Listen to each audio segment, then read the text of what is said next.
Wala pong gustong maglihis sa usaping flood control. Ako nga po, very passionate po ako dyan, mulat sa pool. Wala po kayo rito. Ako po'y talagang lumalaban sa korupsyon. Pagpaumanhin po ninyo, Ginoong Pangulo, ngunit nakakalimutan po ng ating Senator Ping Lacson na siya po ang nagumpisa sa ngayon lang. Ako rin po ay defensor ni Vizcaya. Palagi niyang ipinipilit yon. Hindi niya makalimutan ang sinabi ko na nung ako po ay nasa Blue Ribbon Committee, tungkulin ko po kasi na ipaglaban ang sino man, witness man siya, resource person, siya po ang kauna-unahan na nag-apply ng Witness Protection Program. Sa aking palagay po, nung panahon na yon, ay kakailanganin namin siya sapagkat mga pangalang malalaki ang dapat na makuha natin. Mr. President, ang sinasabi ko lamang po ay ngayon ko lang po na nakita ang ganitong special treatment. Hindi ko naman sinasabi, Mr. President, na lahat ay ganito. Kasi po yung yung una pa po bago ito, Mr. President, naalala ko, tinapos muna lahat po ng bisita, pati po yung mga galing sa Southeast Asian Games. At kahuli-hulian nga po, inabot po ako ng alas 8 ng gabi. Yun lamang po. Ngunit gusto ko pong makapagtanong sana sa ating ginagalang na Senador Ping Lacson kung siya po ay papayag. My pleasure, Mr. President. Hindi ko po alam, Mr. President, Your Honor, kung paano ko, saan ako mag-uumpisa sapagkat hindi ako ang subject matter ng aking diniliver na privilege speech kahapon.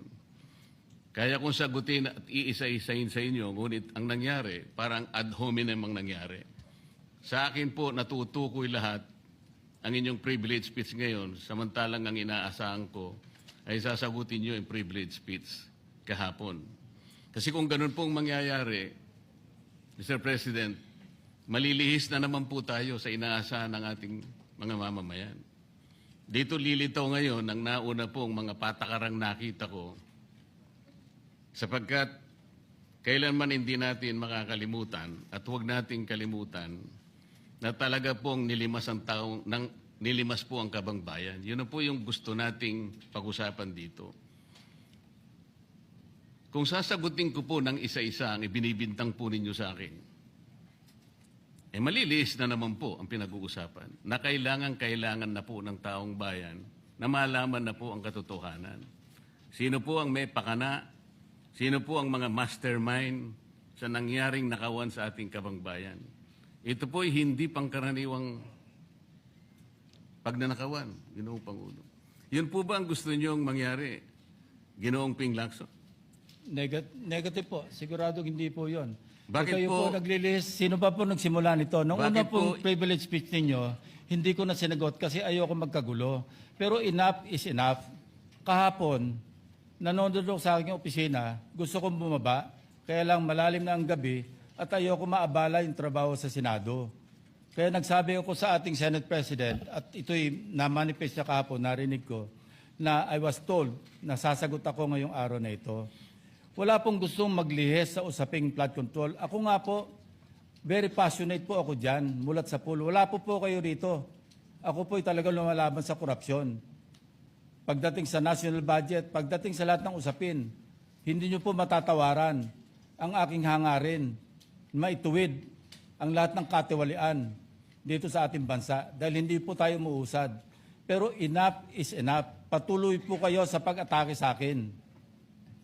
Balikan nyo po, res ipsa loquitur. Andyan po lahat eh. Wala po ko inimbento. Salita nyo po lahat yan eh. Sabi nyo, iniinsulto ko kayo. Sagutin nyo po. Totoo po ba o hindi yung ating napanood sa mga video? Totoo po ba o hindi yung aking mga binanggit? Tapos na po kayo. Tapos na po. Kasi po ganito May I suggest that the two gentlemen address the chair instead of addressing each other. Sorry, Mr. President. Pagpaumanhin po ninyo, Ginoong Pangulo, ngunit nakakalimutan po ng ating Senator Ping Lacson, na siya po ang nagumpisa sa ngayon lang. Ako raw po ay defensor ni Diskaya. Palagi niyang ipinipilit yon. Hindi niya makalimutan ang sinabi ko na nung ako po ay nasa Blue Ribbon Committee, tungkulin ko po kasi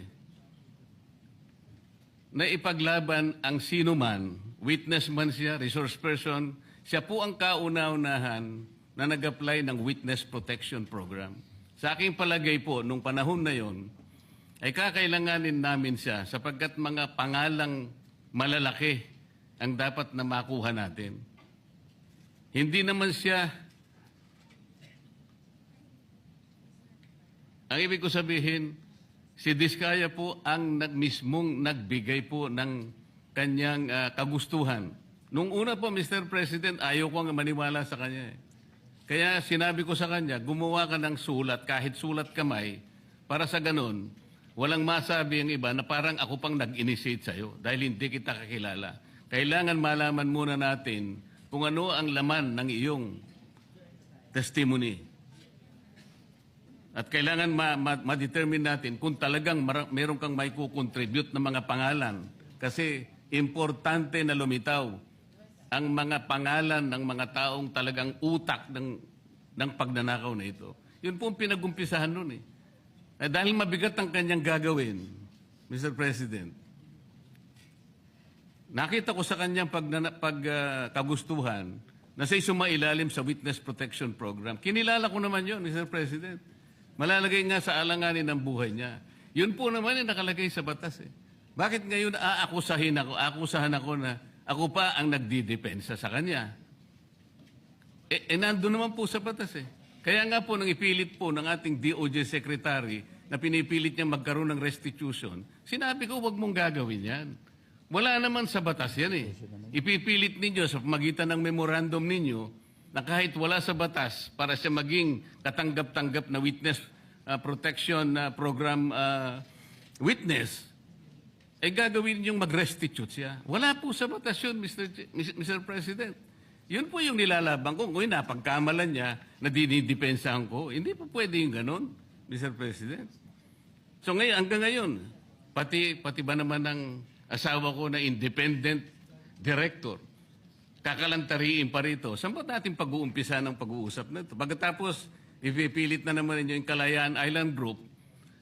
Ano po ba patakaran dito, Mr. President? Ginoong Lacson? Kailangan bang samot-samot ang gagawin mo para sa isang privilege speech? Kayo po'y matagal na sa Senado. Alam ko po, kabisado nyo yung patakaran dito. Ang isang privilege speech na katutok lang sa isang subject matter.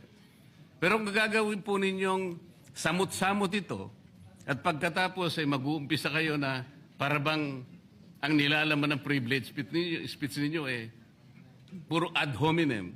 Wala po tayong matatapos dito. Ang hangarin po natin dito ay yung subject matter na pinipilit natin sapagat ito po ang inihintay ng taong bayan. Kung sasagutin ko po ng isa-isa at ang iba po'y sinagot ko na, ay lalayo po tayo. Ang akin pong tinatanong sa aking privilege speech kahapon ay bakit parang hindi ninyo pinagbigyan ang ibang mga tao na napakarami nilang dapat sabihin para sa ganun malaman natin ang katotohanan. Kayo po ang nagsabi, Senator Lacson, Mr. President, napupuntahan natin lahat ng lugar na kung saan ang ebidensya. Hindi po ba kayo po'y nagpahayag noon dito sa plenaryo, Mr. President, Senator Lacson, at sinabi nyo na ang presidente ay name drop ni Yusek Bersamin. Hindi ko man lang po nakita yung kanyang katauhan na ipinatawag nyo dito. Samantalang napakalaki ng dapat niyang ipaliwanag sapagkat kayo po ang nagsabi sa pamamagitan ng pagtitiwala ninyo sa ibinigay na testimony ni Yusek Bernardo na niname drop niya ang presidente. 100 billion pesos po pinag-uusapan dito na kung saan ang porsyentong tinanggap nila, sang-ayon din sa inyong pagpapahayag, ay 8 billion pesos. Nagtataka po kami, ang taong bayan, hindi nyo man lang pinatawag si Yusek Bersamin. Nagtataka din po ako. Alam po ninyo ito. Nakiusap, nagpresenta si ex-Governor Chavit Singson. At iminungkahi ko po sa inyo. At ang sabi nyo, sige po, sa susunod na pagdinig natin, ay iimbitahan natin siya. Sapagkat marami raw siyang gustong ibahagi sa ating pagdinig tungkol sa mga project sa Ilocos. Ngunit hindi po nyo tinawag. Yun po yung pinagtataka. Ito po yung gusto ko sanang sagutin ninyo. Sa akin po, wala nang kwenta kahit na ako'y patutsadahan ninyo, na ganito ako, ganito kami, ganyan. Hindi na po mahalaga sa akin yun eh. Ang mahalaga po, Mr. President, ang taong bayan ngayon na naghihintay ng kasagutan sa maraming katanungan nila kung magagawa pa natin na buklatin lahat ang dapat buklatin. Kilalanin kung sino dapat kilalanin.